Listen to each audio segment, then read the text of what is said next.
The crash echoed through the house, shattering not just my tiny French bakery, but the illusion of my perfect life.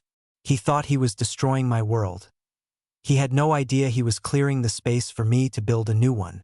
The crash echoed through the house, a sharp, crystalline sound that went straight through my heart. I didn't even need to see it. I knew. I slowly put down the tiny paintbrush I was holding, the one with only 3 bristles for painting the spines of miniature books, and walked out of my little studio. There, in the middle of our immaculate minimalist hallway, lay the shattered remains of my tiny French bakery. The one with the hand-carved croissants in the window, each no bigger than a grain of rice. And standing over the wreckage was my husband, Mark, dusting off his hands on his expensive suit trousers. He didn't look sorry. He looked annoyed, as if the bakery had jumped off the shelf and deliberately inconvenienced him. "Clara, I've told you about leaving this clutter around," he said, his voice that familiar low rumble of disappointment he reserved just for me. "I was bringing my briefcase in. This place is a minefield." "It wasn't around, Mark," I said, my voice barely a whisper. I knelt, my fingers hovering over the tiny, splintered pieces of balsa wood and shattered glass. "It was on the console table, where it's been for a month." "Exactly, a month. It's an eyesore," he sighed, already moving towards the kitchen, the issue dismissed. "Honestly, when are you going to give up this childish hobby? A grown woman playing with dollhouses. It's an embarrassment." That was his favorite word for my passion. Embarrassment. For 10 years, I had poured my soul into creating miniature worlds. My studio, the smallest bedroom in our large house, was my sanctuary. It held a tiny, dusty library with books that actually had microscopic print inside, a Victorian greenhouse with dewdrops made of glass on the leaves, and now a destroyed Parisian bakery. To Mark, a man who dealt in numbers and acquisitions, my art was just junk. It didn't generate income, so it had no value. My part-time job as a librarian was, in his words, a cute way for you to get out of the house. But my miniatures? They were my secret shame, according to him. That night, the argument that had been simmering for a decade finally boiled over. He'd lost a big account at work, and like always, the fallout landed squarely in my lap. He stood in the doorway of my studio, his 6-foot frame seeming to suck all the air out of the room. "We need to talk about this space," he announced, gesturing around at my shelves of tiny, intricate creations. "I'm setting up a proper home gym. Peloton, weights, the works. This room has the best light." I just stared at him. "Your home gym? Mark, this is my studio. This is my work." He actually laughed. A short, sharp, cruel sound. "Work," she calls it. "Clara, this is playing. It's time to grow up. I'm the one who pays the mortgage on this house. I'm the one who funds your little projects. And I've decided this space needs to serve a real purpose." Something inside me, something that had been dormant and quiet for years, began to stir. "You can't just take my room, Mark. Everything I am is in here." "Then maybe that's the problem," he said, his eyes cold as steel. "Your identity is tied up in little wooden boxes filled with toys. It's pathetic." He took a step inside, his expensive leather shoe coming dangerously close to a half-finished model of a seaside cottage. "I'm not asking, Clara. I'm telling you. The decorator is coming on Monday to take measurements. I expect all of this junk to be cleared out by then." The air crackled. For the first time, I didn't back down. I didn't cry or plead. I stood up, my 5'3" frame feeling, for once, anchored to the floor. "No," I said. The word felt foreign and powerful on my tongue. His face darkened. "What did you just say to me?" I said no. "You don't get to destroy my world because you had a bad day at yours. You don't get to just erase a part of me because you find it inconvenient." He stared at me as if I'd suddenly started speaking a different language. The shock on his face quickly morphed into pure rage. "You have no idea who you're talking to," he seethed. "Everything you have is because of me. This house, that car you drive, the clothes on your back. This isn't a negotiation. The hobby goes or you go." The ultimatum hung in the air between us, ugly and final. He expected me to crumble. He expected the tears, the apologies, the immediate promise to pack up my toys. He crossed his arms, a smug, confident smirk playing on his lips, waiting for the inevitable surrender. I looked at him, at this man I had loved, or thought I had loved, and I saw a stranger. I saw a bully who got his power from making me feel small. And then I looked around my studio, at the tiny, perfect worlds I had built with my own hands, with my own heart. They weren't just toys. They were proof that I could create something beautiful and whole all by myself. My silence was my answer. His smirk vanished. "Fine," he spat, his voice laced with venom. "Get out. If your little trinkets are more important than your husband, then get out of my house." He actually grabbed my arm and started pulling me towards the front door. I was too stunned to even resist. He shoved my handbag and my car keys into my hands. "You'll be back," he sneered as I stood shivering on the doorstep, the cold night air hitting my face. "You'll last a day, maybe two, before you realize you have nothing and nowhere to go. Call me when you're ready to apologize and act like a grown-up." He slammed the door in my face, the sound echoing the crash of my little bakery. I stood there in the dark, the click of the deadbolt locking me out of my own life. He was right about one thing. I had nowhere to go. My parents were gone, and my few friends were really his friends' wives. But as the shock began to recede, replaced by a cold, terrifying clarity, I pulled out my phone. My hands were shaking so badly I could barely unlock it. I scrolled through my contacts, past all the names Mark knew, past everyone in the life he had built for me. My finger hovered over a name I hadn't called in 15 years. A name Mark had never even heard. My grandmother's solicitor. Mr. Abernathy answered on the fourth ring, his voice warm and papery, like the pages of a beloved old book. "Clara? My dear girl, is that you? It must be past midnight." He had been my grandmother's solicitor and her friend. After she passed, he'd handled the will, a simple affair that left me a small trust fund, which Mark had promptly absorbed into our joint finances. I hadn't spoken to Mr. Abernathy since. "I'm so sorry to call so late," I stammered, my words catching in my throat.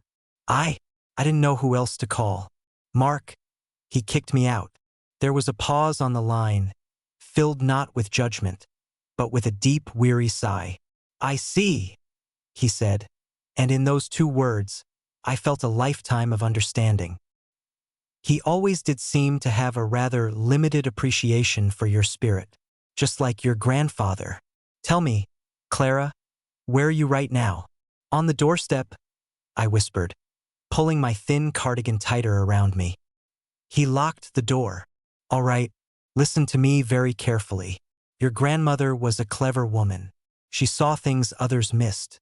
She was worried something like this might happen one day. She left you something separate from the trust. Something held in my name until you asked for it, or until I deemed it necessary. I believe tonight qualifies." He rustled some papers. "Do you remember her little cottage? The one by Blackwood Creek, where she used to go to paint?" Vague, sun-drenched memories flickered in my mind. A stone path, the smell of lavender and damp earth, a creaky porch swing. I was very young. I think so. I thought she sold it." "Never," Mr. Abernathy said with a soft chuckle. "She left it to you. The deed, the keys, everything. It's yours, Clara. Free and clear.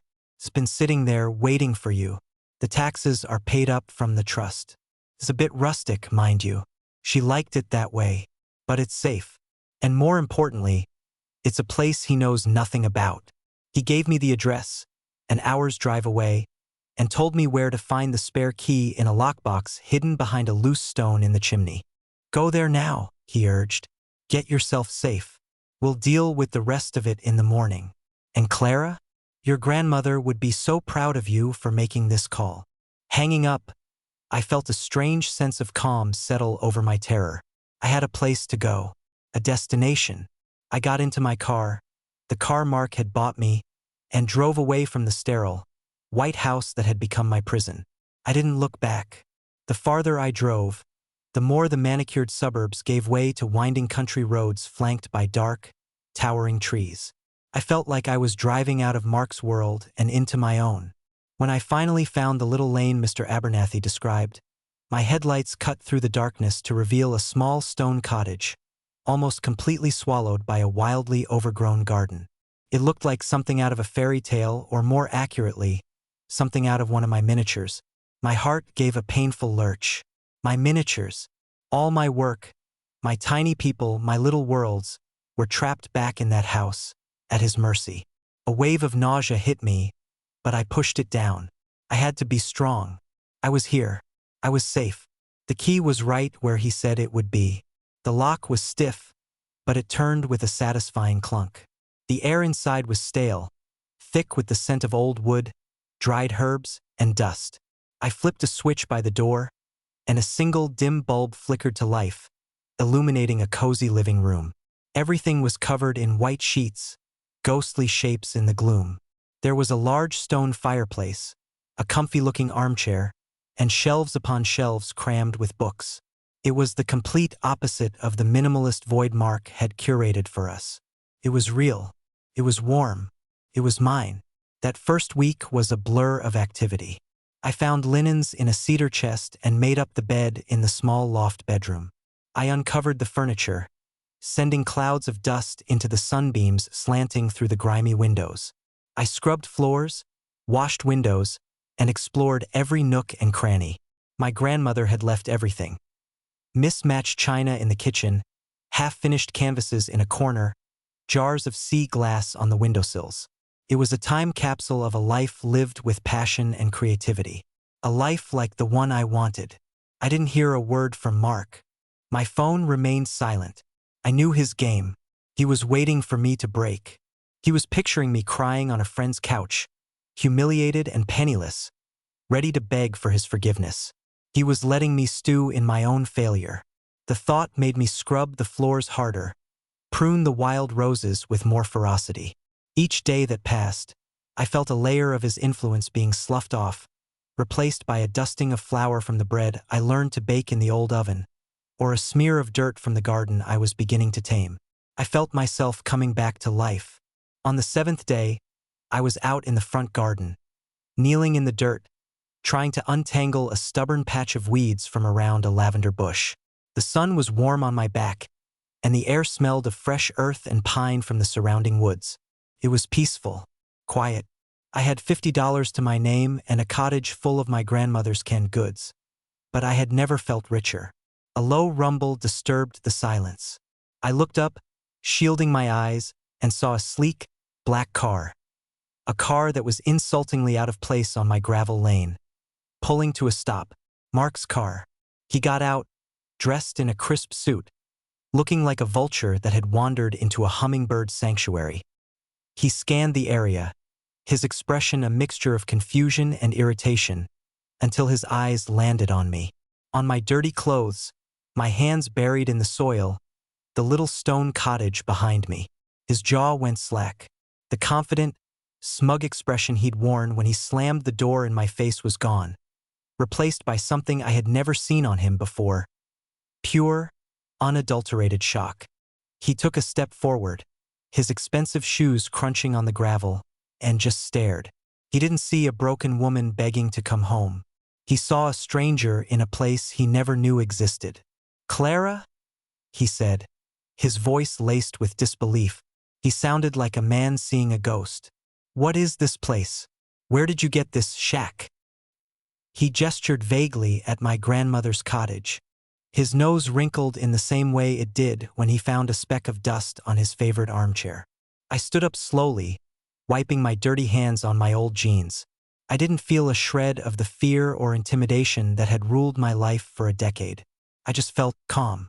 The week of silence and solitude had been a balm, healing cracks in me I didn't even know were there. "It's my house, Mark," I said simply. His eyes darted around, taking in the peeling paint on the window frames, the overgrown wisteria threatening to swallow the porch, the cheerful, mismatched pots I'd filled with herbs. "Your house? Don't be ridiculous. You don't have a house. You don't have anything without me." He took another step closer, his expensive cologne a jarring assault on the clean country air. I've been worried sick. I thought you were sleeping in your car, or begging one of your little librarian friends for a sofa. I was starting to feel guilty. I came to tell you that you've been punished enough. You can come home. The sheer arrogance of it almost made me laugh. He hadn't come out of concern. He'd come because his timeline had expired. I was supposed to have called him by now, weeping and repentant. My failure to do so had bruised his ego. This wasn't a rescue mission. It was a retrieval. I'm not coming home, Mark, I said, my voice even. This is my home now. Stop this nonsense. He snapped, his patience wearing thin. The shock was fading, replaced by his familiar, controlling anger. I've been tracking your credit card. A single tank of gas a week ago, and then nothing. How are you even eating? Are you foraging for berries like some kind of feral animal? He looked genuinely baffled, as if the concept of a life without constant, trackable transactions was impossible. I'm managing, I said, thinking of the well-stocked pantry and the vegetable patch I was discovering beneath the weeds. It turns out I'm more resourceful than you ever gave me credit for. Resourceful, he scoffed. You're playing house in a ruin. The game is over, Clara. Get in the car. We'll go home. You'll pack up all that dollhouse junk and throw it in the trash where it belongs, and we can forget this little tantrum ever happened. The casual, callous way he spoke about my work, my art, my soul's expression. It was the final match on the gasoline. No, I said, and this time the word was as solid and immovable as the stone cottage behind me. You will not mention my work again. You don't get to have an opinion on it. Not anymore. And you will get off my property. He actually took a step back, stunned by my tone. Your property? I paid for the ground you're standing on for 10 years. You are who you are because of me. No, Mark. I am who I am in spite of you. I corrected him gently. For 10 years, you've tried to sand me down, to make me smaller, simpler, so I would fit neatly into the box you designed for me. The perfect wife for the successful man. A wife with no messy hobbies, no opinions that contradict yours, no life outside of yours. Well, I don't fit. I never did. And I'm done trying. His face was a mask of fury. He was losing control and he hated it. You'll regret this, he seethed. You have nothing. This little fantasy will fall apart in a week. The roof will leak, the power will go out, and you'll come crawling back. You always do. He turned on his heel and stalked back to his car. And don't even think about coming for your things, he shouted over his shoulder. As far as I'm concerned, that junk is already at the city dump. He got into his car and sped away, spitting gravel from his tires. The sound of the engine faded, leaving me in the sudden, ringing silence. The dump. The words echoed in my head, and a cold dread washed over me, eclipsing my brief moment of triumph. My Victorian greenhouse, my dusty library, my little bookshop with the cat sleeping in the window, my entire life's work, my tiny, intricate worlds, tossed out like garbage. The thought was a physical blow, knocking the air from my lungs. I sank to my knees in the dirt, the lavender stems crushed beneath my hands. He had finally done it. He had taken the one thing that was truly mine and destroyed it.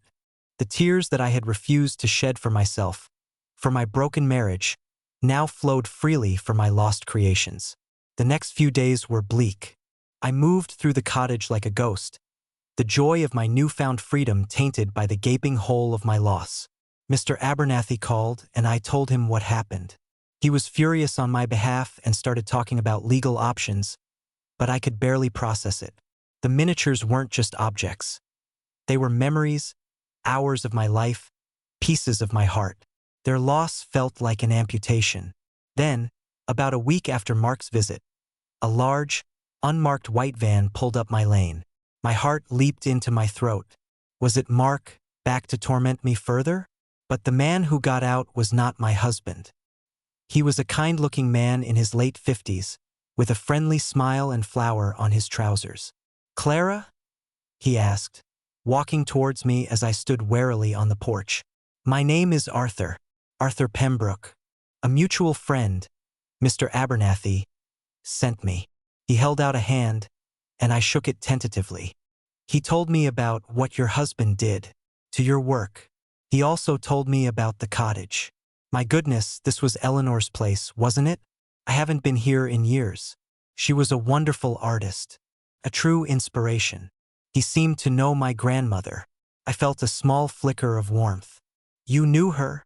Oh yes, he beamed. We were part of the same artists' guild for years. She was the one who encouraged me to quit my accounting job and open my bakery full-time. He looked at me with sympathetic eyes. Look, I know this is a difficult time, but Mr. Abernathy sent me for a reason.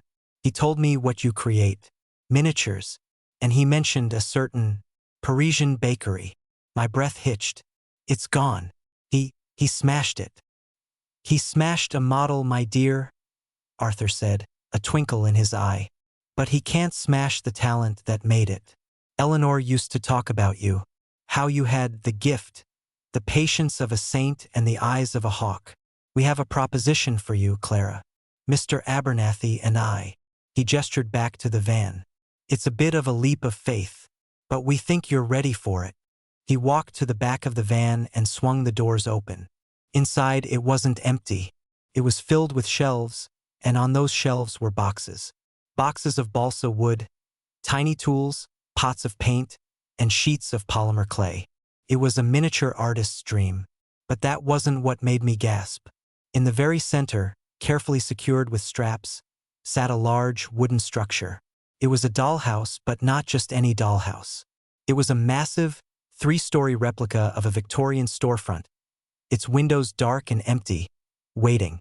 This, Arthur said, his voice soft, is for a new bakery, a real one.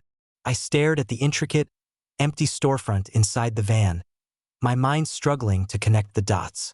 A real one, I repeated, the words feeling foreign. I don't understand. Arthur smiled, a gentle, patient expression on his face. My bakery in town, the Rolling Pin, has been doing quite well. So well, in fact, that I'm looking to expand. I bought the old, derelict bookshop next door a few months ago. The plan is to turn it into a high-end patisserie and tea room. The problem, he said, leaning against the van door, is that I'm a baker, not a designer. I have the recipes, but I have no vision for the space itself.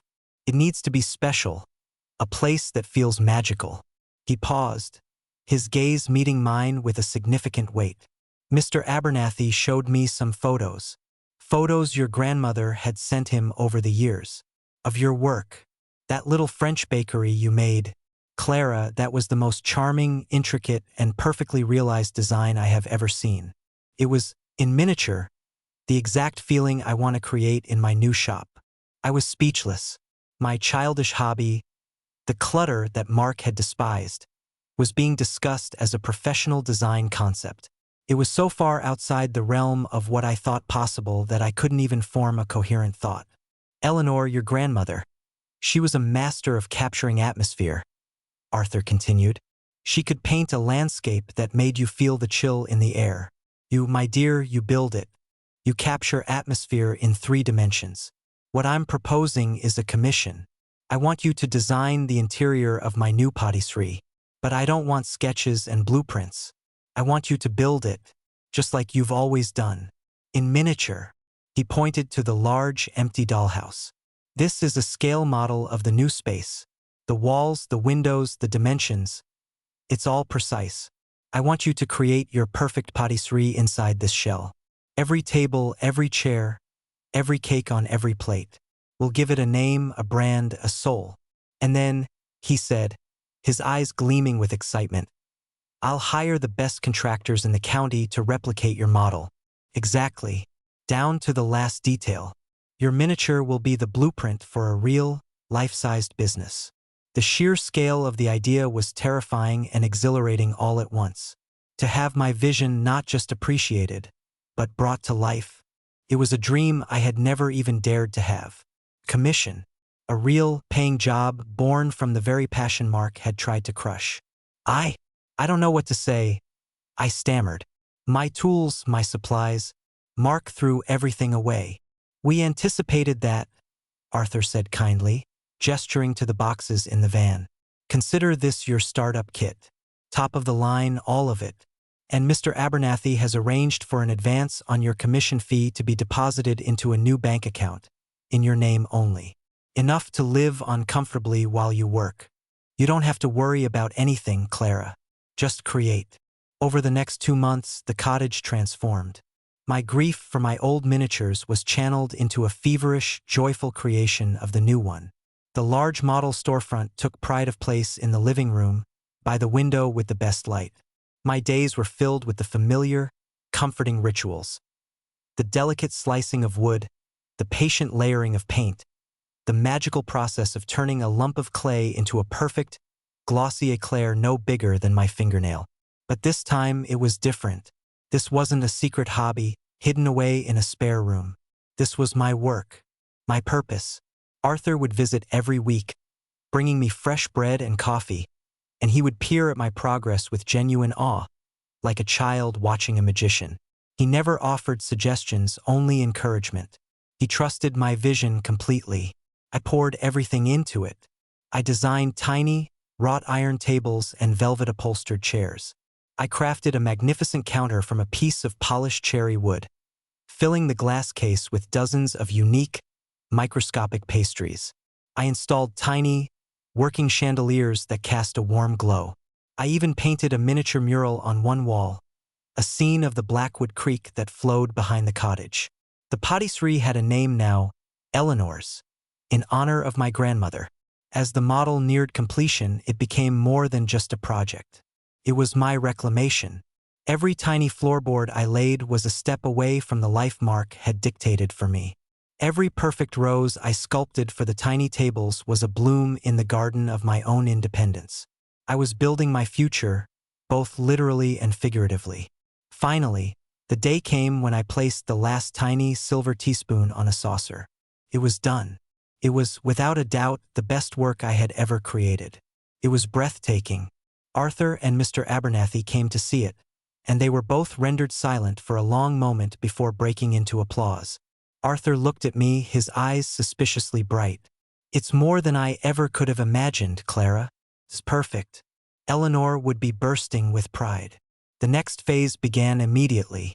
Contractors and artisans, carpenters, electricians, muralists, were brought to the cottage. They studied the model with a reverence that made my heart swell, taking precise measurements and detailed photographs. They treated my creation not as a dollhouse, but as a sacred text from which they were to build a cathedral. Then they went to work on the real building in town. I stayed at the cottage, away from the noise and dust of the construction. It was my sanctuary. I had my new bank account, my budding garden, and a sense of peace I'd never known. I hadn't heard a single word from Mark since he'd stormed away, and I was grateful for the silence. I assumed he was stewing, waiting for my inevitable failure. The thought of him discovering what I was actually doing was a distant, satisfying hum in the back of my mind. The grand opening of Eleanor's was set for a sunny Saturday in late autumn. The town was buzzing with anticipation. Arthur had done a brilliant job with marketing, teasing photos of the mysterious, intricate design model without revealing who the artist was. He insisted the spotlight should be on me during the opening. I was terrified and thrilled. The night before, I was in the cottage, trying to decide what to wear, my hands trembling slightly. I was about to step into a new life, a life I had built myself. My phone, silent for so long, suddenly buzzed on the table. It was a text from an unknown number. My blood ran cold as I read the message. It was only 3 words, but they were enough to shatter my peace and plunge me back into the nightmare I thought I had escaped. The message said, "I see you." My heart hammered against my ribs. I see you. It was him. It had to be. Mark had a way of using simple words to convey maximum menace. For months, I had been living in my own peaceful bubble, and with 3 words he had just popped it. How did he find me? Had he been watching me all along? The thought sent a chill down my spine. I didn't reply. I blocked the number and tried to push the fear away, focusing on the morning to come. This was my day, and I wouldn't let him ruin it. The grand opening of Eleanor's was like stepping into a dream. The street was crowded, and a ribbon was stretched across the front of the patisserie. When I arrived with Arthur, a wave of applause rippled through the crowd. I looked up at the shop front, and my breath caught in my throat. It was my model brought to life. The curved glass windows, the elegant gold lettering, the soft green of the facade. It was all exactly as I had imagined, as I had built it. Inside was even more surreal. People were gasping, their phones held up to capture every detail. They were pointing at the tiny velvet chairs, now big enough to sit in. They were admiring the mural of Blackwood Creek that now stretched across an entire wall. The chandeliers I had painstakingly wired with thread-sized filaments now glittered above their heads, casting a warm, magical glow. It was my world, and everyone was invited in. Arthur guided me to a small stage and handed me a microphone. "Most of you know me," he began, his voice booming with pride. "But today isn't about me. This beautiful place," he swept his arm around the room, "was born from the heart and hands of an artist of incredible vision, someone who took a loss and turned it into a masterpiece. Please welcome the designer, the creator of Eleanor's, Clara." As I stepped forward, my eyes scanned the sea of smiling, expectant faces. And then I saw him, Mark. He was standing near the back, half hidden behind a pillar, his arms crossed tightly over his chest. He wasn't smiling. His face was a thunderous mask of disbelief and incandescent rage. This wasn't the failure he had predicted. This wasn't the crumbling shack he had mocked. This was a triumph. My triumph. Our eyes met across the room, and in that moment, I felt no fear, only pity. He looked so small, so irrelevant, in the middle of the beautiful world I had created without him. I took a deep breath and began to speak. I told them about my grandmother, Eleanor, and her belief that art could build a sanctuary. I talked about the magic of creating worlds in miniature. And then, looking directly at Mark, I told them about the broken French bakery. "Not long ago," I said, my voice clear and steady, "the first model for a bakery I ever made was destroyed. It was called clutter and embarrassment. I was told to give up my childish hobby and grow up. I was told I had nothing, that I was nothing, without the person who broke it." A hush fell over the room. Mark's face went from white to a blotchy, furious red. He knew I was talking about him. Everyone was now looking from me to him, the pieces clicking into place. "But what that person didn't understand," I continued, feeling a surge of power, "is that you can smash a model, but you can't smash an idea. You can't destroy a passion." He thought by throwing out my junk, he was erasing me. But he only cleared the space for something bigger and better to be built. "This place," I said, my voice ringing with emotion, "is built on the foundations of that brokenness. It's proof that what one person considers worthless, another might see as the blueprint for a dream. So I want to thank him, truly. Without his cruelty, I never would have found my own strength. I never would have built this." The room exploded into thunderous applause. People were cheering, some even wiping away tears. It was a standing ovation. Mark stood frozen, his face a grotesque mixture of humiliation and fury. He was being judged by an entire town, and he was found wanting. He turned and shouldered his way through the crowd, shoving people aside as he fled out the door. The last I saw of him was his back, retreating in defeat. He hadn't destroyed me, he had unleashed me. The rest of the day was a joyful whirlwind. I was inundated with people congratulating me, shaking my hand, telling me how my story had inspired them. A woman who owned a local boutique commissioned me to design her new window display model.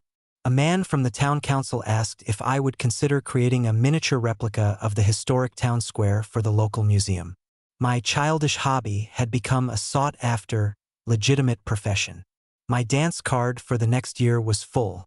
Late that evening, after the last customer had left and the staff were cleaning up, I sat with Arthur and Mr. Abernathy at one of the small velvet chairs, sipping champagne. The patisserie was quiet now, filled with the sweet smell of sugar and victory. "Your grandmother would have loved this, you know," Mr. Abernathy said, his old eyes twinkling. She always said you had steel in your spine. You just needed a reason to stand up straight. I looked around at the warm, glowing space, my space. It was more than a patisserie.